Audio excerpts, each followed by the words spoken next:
Support for makers comes from Bank of America and by Cypress Cove. I always canoed Fish Eating Creek, and it was one of my favorite camping places. And one day on Fish Eating Creek, this man stepped out and he had a gun. He was packing a pistol, and he said, "You don't belong on this creek. You have to get off this creek." And I said, "This is a Florida waterway." And he said, "This is Leixus Creek. You have to leave." So we turned around and went the other way, but then I decided, that's not true. You know, they can't do that.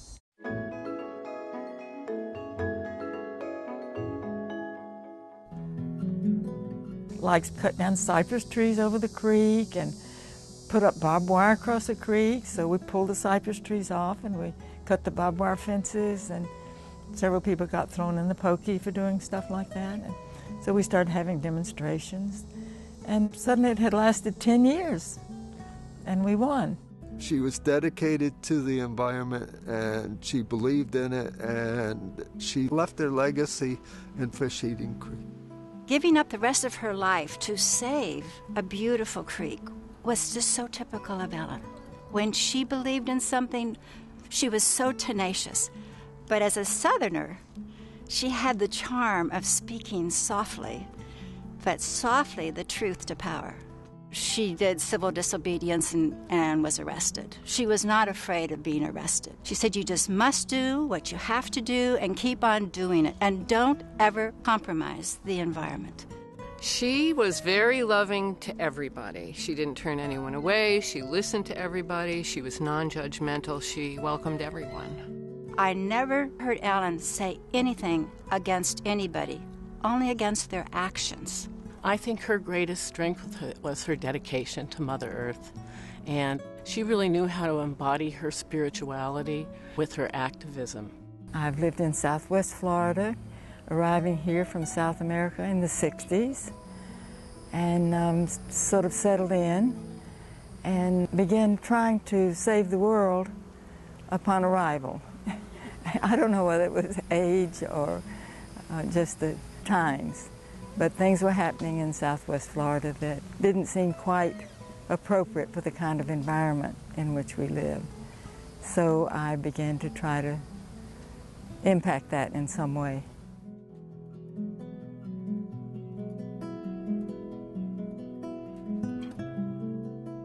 Ellen worked at Edison for decades, and she became the head of counseling there. We have a lot of people here who were her students, and she has thousands of people who loved her and about 100 best friends. Her undergraduate was in chemistry, so she was science, but I think it's because she just loved people so much. She wanted to get out of the laboratories and work with people.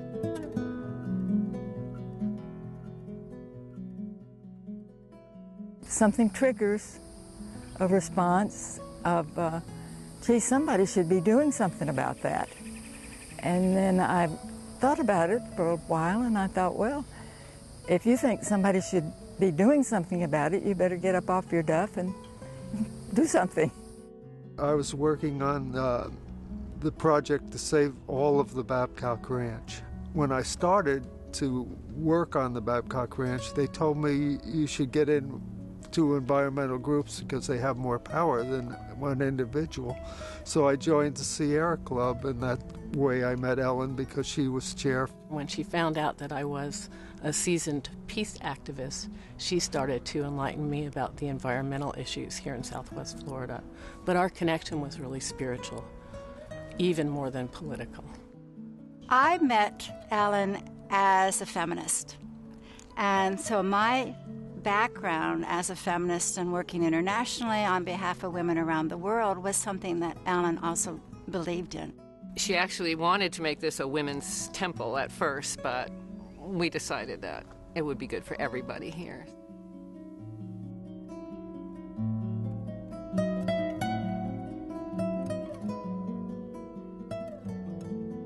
Happehatchee means happy river.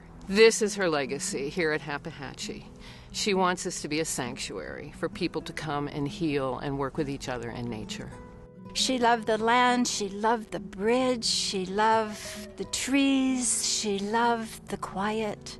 Ellen would tell us the history. We'd usually sit on the porch, drink tea, and just chat. And then the stories would come out. And the stories of this place that she loved so much had such an incredible history, from the Koreshans, the bamboo, and then for the Girl Scouts being there, who she loved because she was a Girl Scout. They do a bridging ceremony where they go from being a girl to being a woman. So she would put on her Girl Scout uniform and she would do the bridging ceremony with them every year. So we're very excited that this is now a Girl Scout house, designated a historic site. And we'll have the Girl Scouts working with us to make an exhibit. She died with so much courage. She died straight into death with a smile. And she lived with courage. People hated her, people wanted to kill her, and she still defended the environment.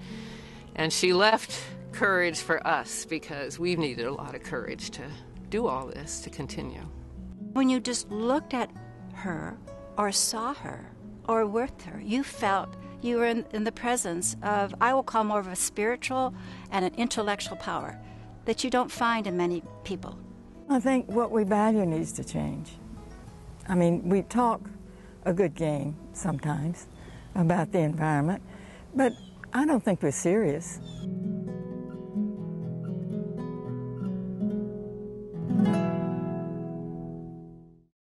Support for Makers comes from Clive Daniel Home and by Chico's.